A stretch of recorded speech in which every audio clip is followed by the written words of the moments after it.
Hi, my name is Rodel Tavu. Okay. And this is my project for the digital oral research. So, how is it like growing up in the Philippines? Growing up in the Philippines is hard. Day to day, you have to make money. Starting when you're at a young age, most of the children there are working at a young age to make money to help support the family. So, where were you born or where were you raised?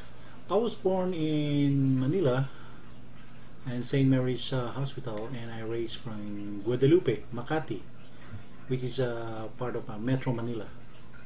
I was raised there. So, how many was in your family? We're my sister, my mom, and my dad.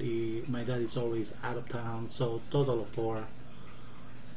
So, what did your family do for a living? My mom works at the Armed Forces of the Philippines. At the time, my dad is a jeepney driver only. So, what do you remember about growing up there? As I recall, growing up there, it's hard. At younger age, elementary grades, I used to wake up early morning selling a newspaper, and they call it hot pandesal.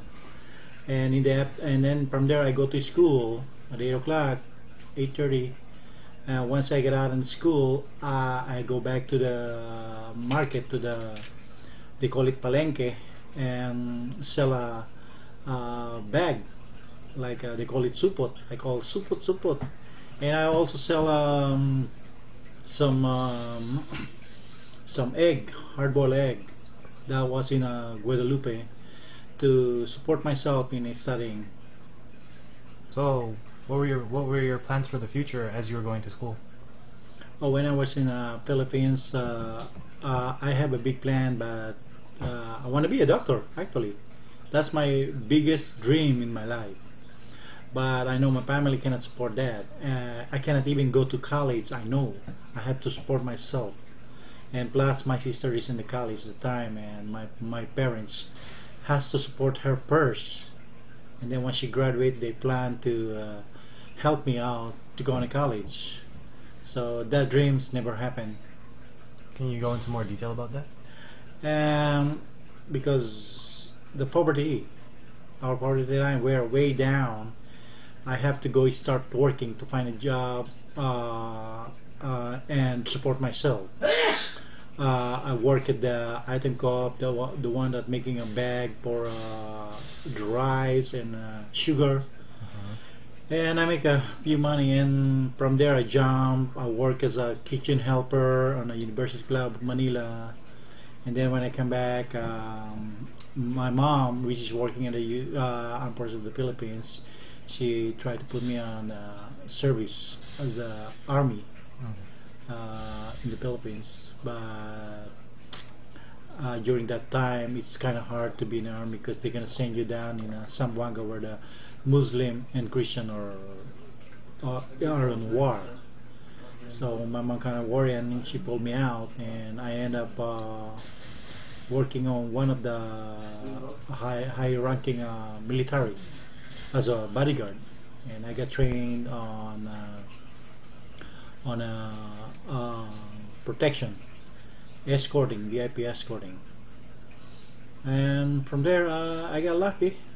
I worked from a different government official and saw some prominent people because of my ability to taking care of these people, and that's a chance.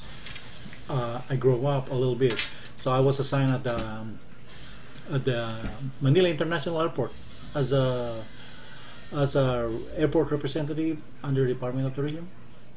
Also, under Jose Antonio Gonzalez, which is that time is a Prime Minister. I mean Prime Minister, Secretary of Department of Tourism. Mm-hmm. And from there, it's a chain. I get close to some prominent people like Jaime Isabel de Ayala, the Ayala family, the Sobel family, and Cabarrus family, which is the owner of Marinduque Mining. and so on. There's a lot more, and I got close to some government official like Rene Sagisag. Oh, I miss them, including the wife, Dulce Sagisag. Mm-hmm. I become close to them, like Attorney Ayuyaw, those people, Mitra, at the time. And I escorted a lot of different government officials at the time when I was back in the Philippines. So by that time, I get chance to travel also when Jose Antonio Gonzalez, which is a tourism secretary, asking me to be an escort also. So we traveled Japan all the way to Europe and here in the United States. That's in that time uh, I get visa and I get a diplomatic passport that time of the Philippine government. And from there, change of administration. After Marcos is become Cory Aquino, and then after Cory Aquino is become Peter Ramos. I get transferred to a different department, which is I don't like, and decide me to migrate it to United States. While I get a chance, I have a visa, and he decided me sold some of my property, my car. I sold my car there to make it as a starting money to start up my new life in United States. And because my plan also is one of my biggest plan is the future of my kids. At that time, I have three kids, little kids. At that time,